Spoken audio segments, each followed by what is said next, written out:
My next honoree is the AMWA Presidential Award to James Heller. James is the son of the late Dr. Ann C. Carter. For the student who won the Ann C. Carter Award today, you know how meaningful that is.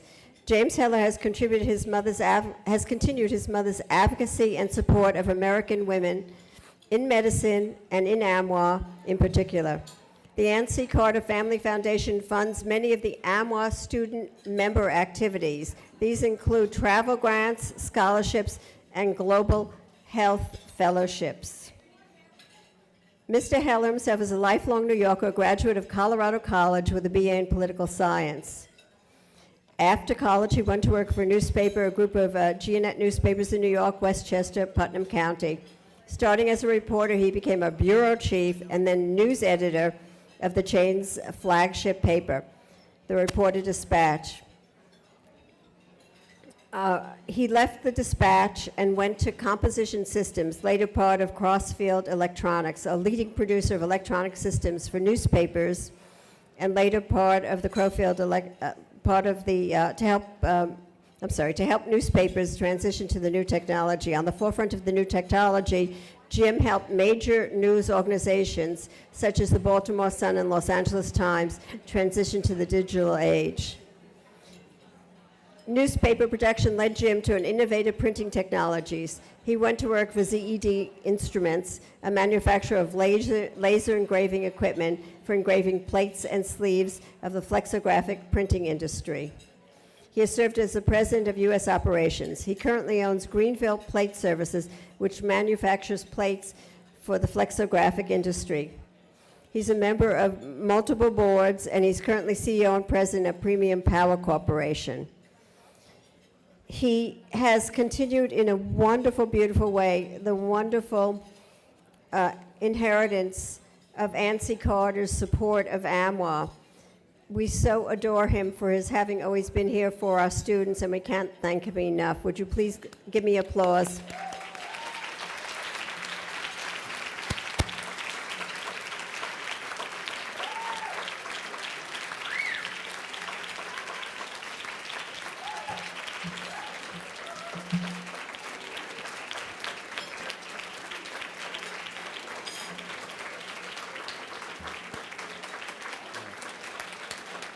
Thank you, thank you.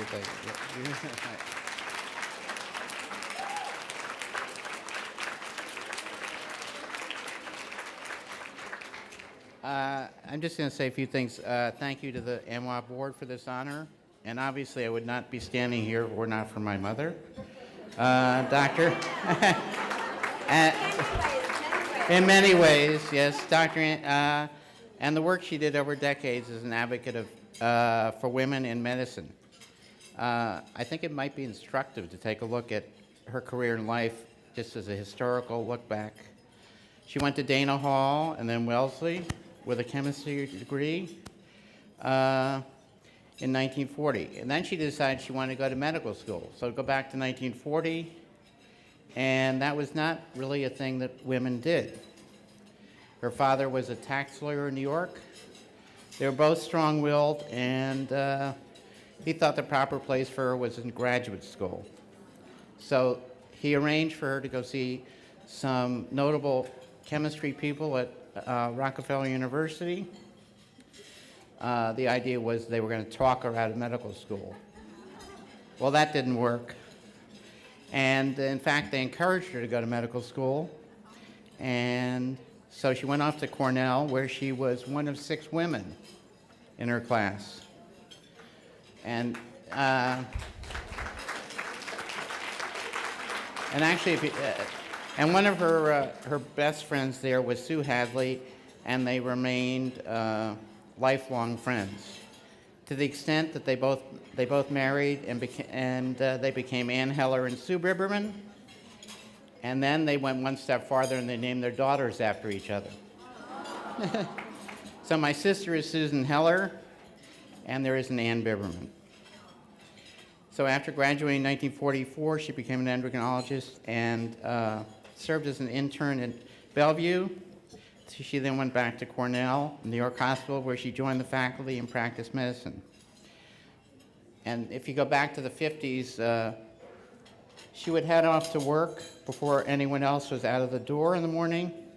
And her husband, my father, Bill Heller, who was an architect, was the one who took us to the bus stop.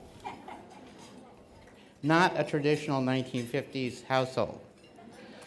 And to show you a little bit of Mad Men type thing, the Hellers and the Bibermans enjoyed going to New York Yankee games. And since you had two women doctors and their husbands going, my mother, with a ghostwriter, wrote an article for Women's Magazine on that subject. My father did forget one time that his wife was a doctor. When my sister was young, she ran a high fever one day and was taken over to New York Hospital. My father arrived first and saw my sister surrounded by women. He made the fatal mistake of asking where the doctor was. He never lived that down. My mother then moved to downstate in Kings County Hospital in Brooklyn, where she became a full professor of medicine and also started a breast cancer clinic. And again, this is historical type of stuff. A teenager in the 1960s, when I asked her how many other women in the U.S. had similar positions, we came up with less than 10. She never advertised this or anything else of her accomplishments in her long career. As a matter of fact, most of my parents' friends, many of them had little idea of what she actually did. She was not just a doctor, she was a devoted mother and grandmother and friend to many, proving that you can do multiple things. She was a good athlete, tennis, and riding, and a great cook. A number of my friends relished getting their hands on her dill pickles. She and my father also enjoyed going to cultural events, and they traveled the globe and were one of the first to go to China.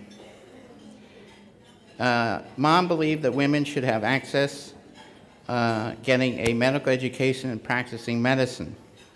She mentored Wellesley students for decades, and at both Dana Hall and Wellesley made sure there were good facilities and programs. She sat on the admission committees at the medical colleges she taught. She was relentless in getting young women into medical school.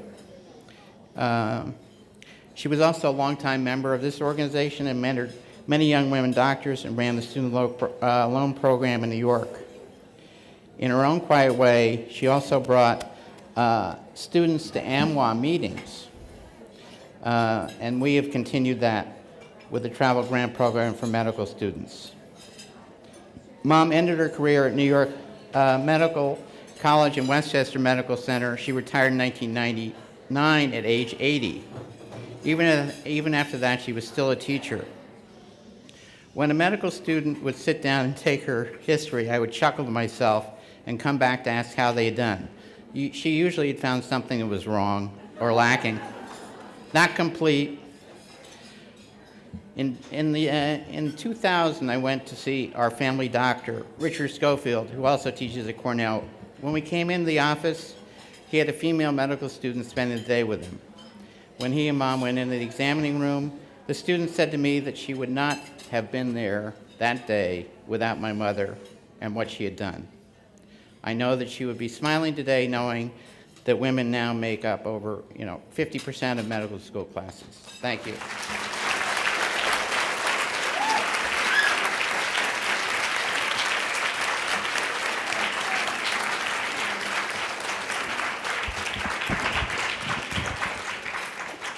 Dr. Carter was an inspiration to many of us who knew her, and her ongoing inspiration to the medical students is just wonderful. Hopefully we all do this for each other. My next award is for the Bertha Van Heusen Award. Bertha Van Heusen Award honors a woman physician who has been an active member of our organization, AMWA, for at least 5 years and who has demonstrated exceptional leadership and service to AMWA. Our awardee this year is Dr. Clarita Herrera. Dr. Herrera was an AMWA president from 98 to 99. She's been involved in nearly every aspect of AMWA, leadership and governance. She founded AMWA's Women in Science Award in order to recognize the important contributions that women make to the science of medicine. She served as chair of the AMWA, she still serves as chair of AMWA Foundation. She was instrumental in establishing the Student Leadership in Women's Health and the Ann C. Carter Award that granted scholarships to women medical students. She is the 2008 recipient of AMWA's President's Recognition Award, which recognizes achievements and contributions of outstanding individuals, and a 1994 and 1997 recipient of the AMWA Community Service Award. She also served as AMWA delegate to the American Medical Association's House of Delegates. I have to tell you, my remembrances of Dr. Herrera was when, in her presidential speech, she said she wants to change the world of medicine, and she gave us 10 points. I don't remember all of them, but I remember her saying, we need to develop a Foley for women who are doing surgery, because women's bladders are so much more smaller than men's, 1. 2, we need a 10-hour tampon for those who do surgery. 3, why don't we have scrubs that are shaped to fit our female figures and fit our waists and go over our boobs? 4, we need a mirror in the call room so we can at least put on our lipstick when we're on call. And 5, and I wish I could remember the rest of this, we need rubber soles on our stilettos so when we carry out a code, we look very stylish. What Clarita taught me in those, with those 10 points was don't fit into their world. Make the world your world. Dr. Herrera.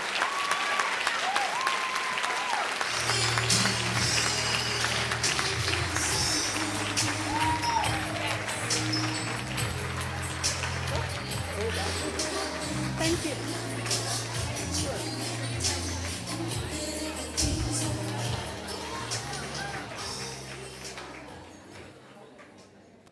Well, thank you, Nancy, and thank you, Awards Committee. I know you did such a marvelous and tough job, but I'm glad you chose me. I was telling the medical students today that we don't eat humble pie in the AMWA meeting, but I am humbled and honored to receive the Bertha Van Heusen Award. Let me tell you a little bit about Dr. Van Heusen.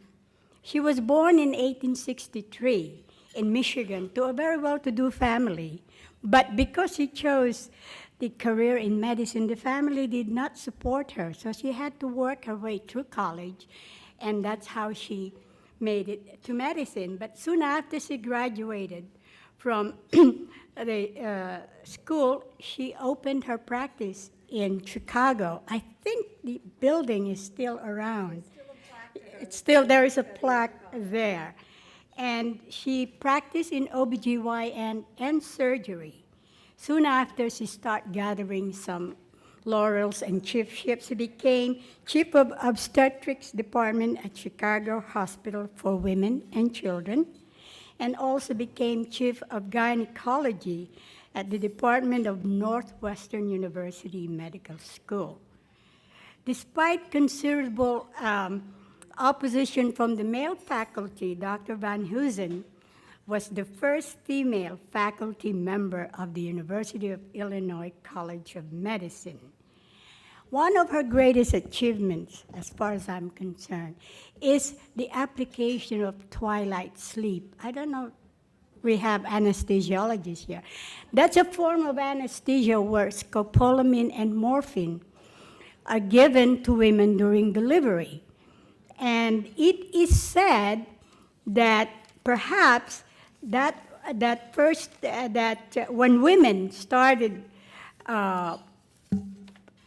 demanding painless childbirth minus the complications of infection and increased maternal infant mortality, that was the first feminist movement in reproductive rights. I think that is true. After that, she, among her colleagues, they wanted to enter the medical society, the AMA, which is all male, and of course they were refused. So it would have been lovely to be in that room when they started forming the AMWA in 1915. I wonder what she was saying. Maybe she was saying the four-letter word and saying, "Screw you, we're going to form our own medical association," which she did. And we continue to be the beneficiary. Today, her story continues to reverberate amongst us because of her struggle for recognition, lack of mentors, issue of gender equity, and choice between motherhood and career. I don't think she ever married, so she never had children. She documented her experience in the book she wrote, The Petticoat Surgeon, which was a derogatory term that her male colleagues used on her. As you know, in 3 years, we will be celebrating our 100 years of anniversary. However, we continue to face obstacles and challenges. Some will even ask, and it's been asked, the question, is AMWA still relevant? A couple of years ago, we were struggling because of financial situation, but I understand we are now well in the black, and thanks for our presidents for doing that.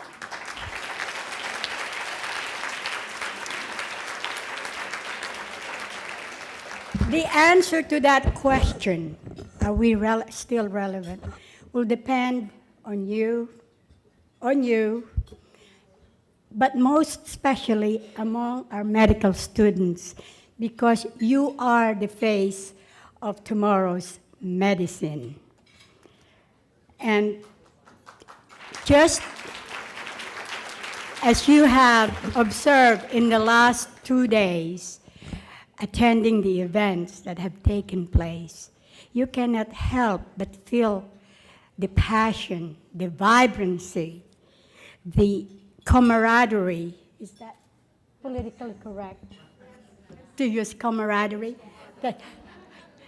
And just the renewal of friendship. I haven't been to the AMWA meeting for several years, but coming home is always such a fantastic experience. Seeing you all, it electrifies the room, and the palpability of the excitement is here.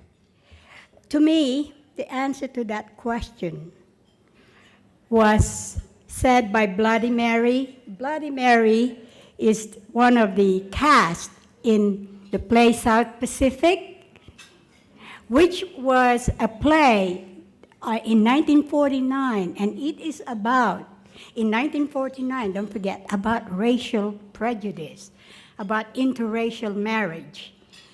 And she put it so well when she sang Happy Talks. Don't panic, I'm not gonna sing. This is what she sang.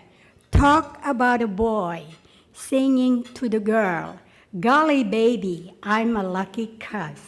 Talk about a girl saying to the boy, you and me is lucky to be us. Happy talk, keep talking happy talk. Talk about things you'd like to do. You gotta have a dream. If you don't have a dream, how you gonna have a dream come true? Thank you.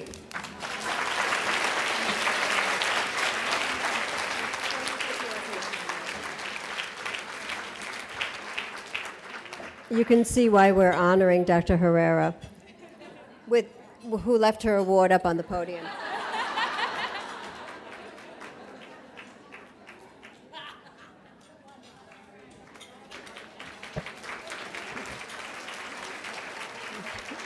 And in line with Dr. Herrera, the comments I made about Dr. Herrera's presidential speech, there's a wonderful story about Bertha Van Heusen, who had, each surgeon those days had, if they were a well-known surgeon, certain specialty instruments that were theirs, and when she would leave town, she would take her instruments with her so no one else would use them. So she made her world hers, just like Dr. Herrera advised us to do. The last award I'm giving tonight is not the least. It's actually our top award, the Elizabeth Blackwell Award. AMWA's Elizabeth Blackwell Award, it was initiated in 1949 by Dr. Elise L'Esperance, MD, and it's granted annually to a woman physician who has made the most outstanding contribution to the cause of women in the field of medicine. Among the criteria for AMWA's highest award is a demonstrated commitment, originality, innovation, and/or creativity in her field of medicine. It is my great honor tonight to give this award to Dr. Luann Thorndike. In her role at MMS,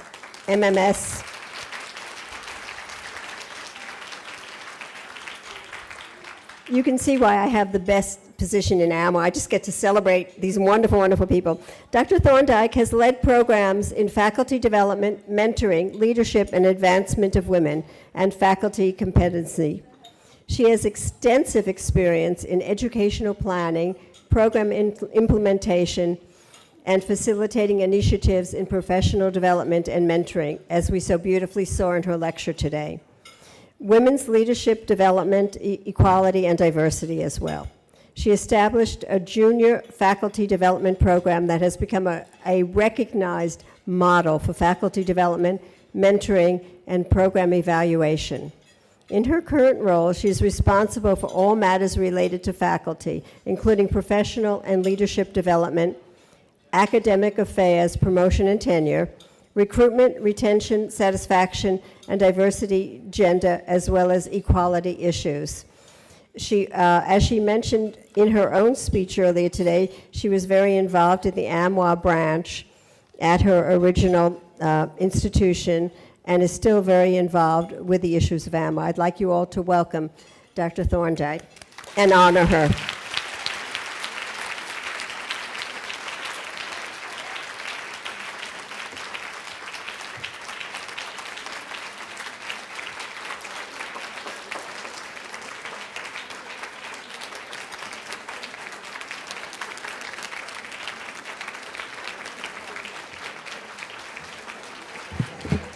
Thank you so much. Thank you all. Thank you. Thank you very much. I'd like to make a few comments. Not long, I promise. I only have 150 slides. Slide one.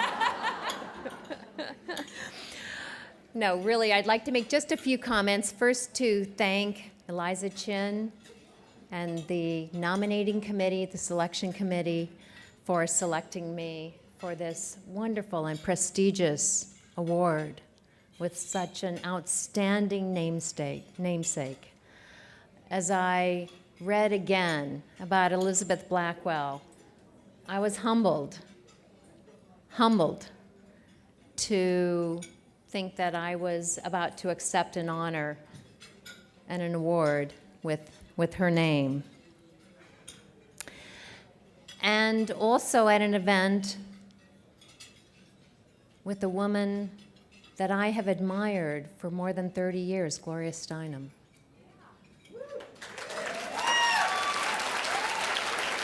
Who has been a role model and a mentor and a leader for us all. I, again, am humbled to be here before you. And so I say to you that I stand here and I look out to the audience and see us all and say, we stand here with the support and on the shoulders of giants who came before us.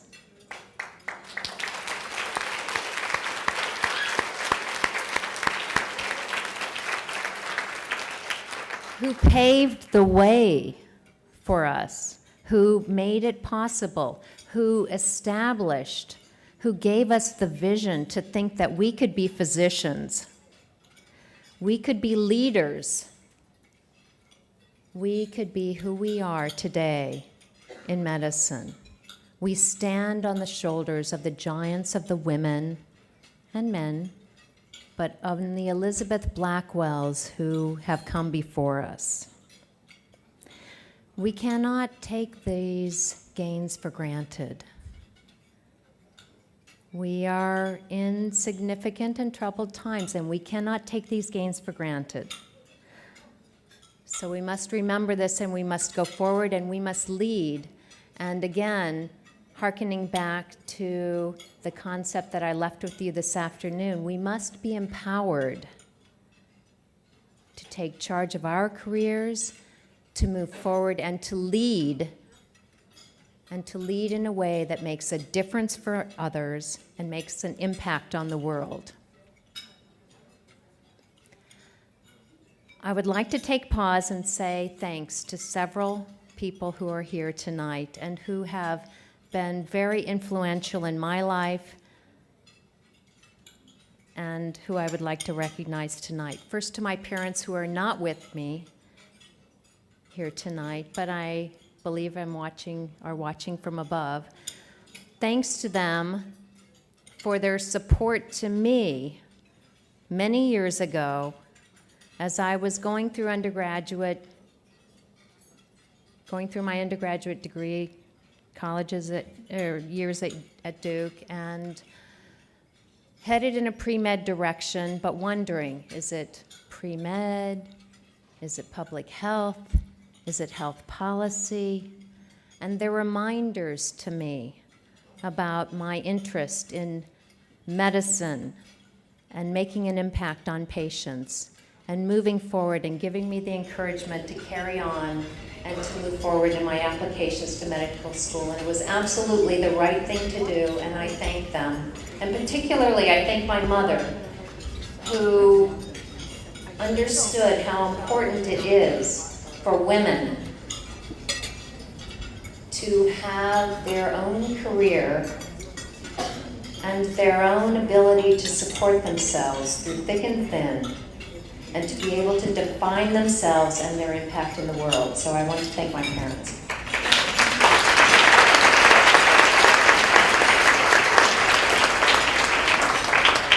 And I would also like to thank my husband, John Hanger, who is here tonight.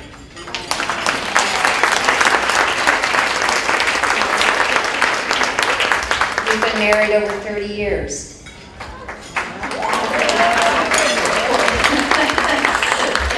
Yes. In medicine, that's quite, in medicine law or whatever, that's quite a credential.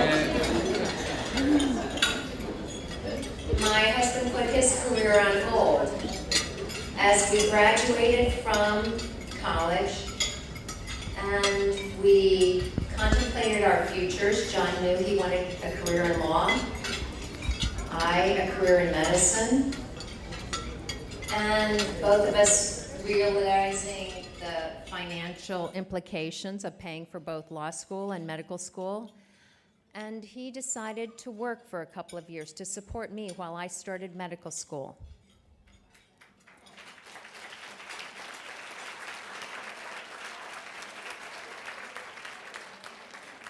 And then we went through medical school. He was in law school, residency training. And lo and behold, Luann wanted to start a medical practice. And we put our house on second mortgage to be able to finance the dollars needed to begin a practice and to start a community-based primary care practice in Philadelphia. A dream that I had had and that I was able to realize because of his support. And John has always been in support of my career, even up until the past 2 years, in which I ended up accepting a position at the University of Massachusetts Medical School while he was yet very much involved in his own career in Pennsylvania and agreeing that we would have this geographical separation. So John, thank you very much for your support of my career throughout this entire night.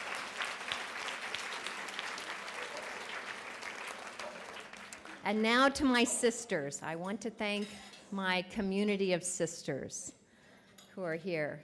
First, my immediate and primary sister, Julie Thorndike, who's a veterinary doctor herself and who has come to be here to support me, but who has walked with me through thick and thin from childhood and the challenges that we supported in our family, which I will not share completely with you, but I will just say was difficult, onward through many years and many challenges, and who has always stood with me and been my greatest support, and I'm so pleased that you're here. Thank you, Julie.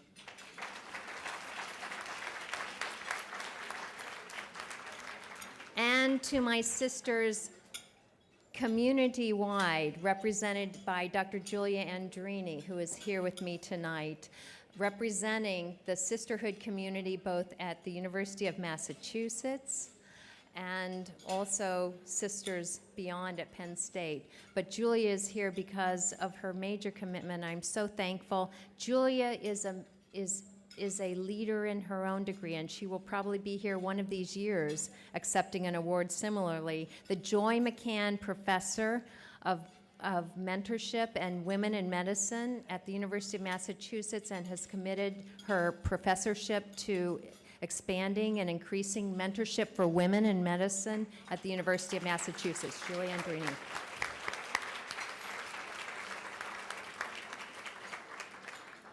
And finally, I'd like to make a comment that in this community and hall of sisterhood and of women, that relates to the importance of the support of men in our work. And, you know, they say that behind every good man stands a woman. Well, I would say behind every woman leader also stands a community including men of good conscience. And for this,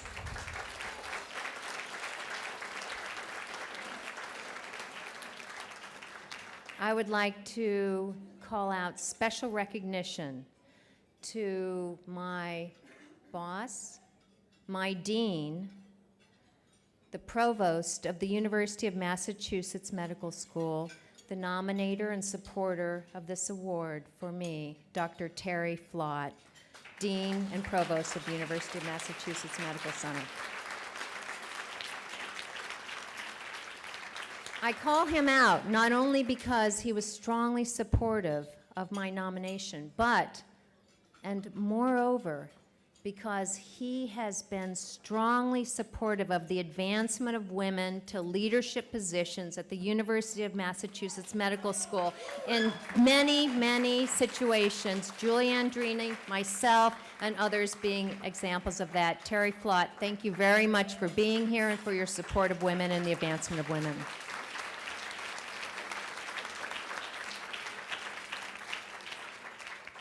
With that, I would like to thank you very much. I am a strong supporter of AMWA.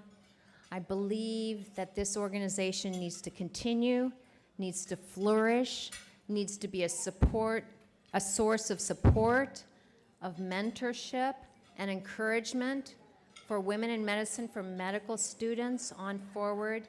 And I thank you so much for this opportunity and for this award. Good night.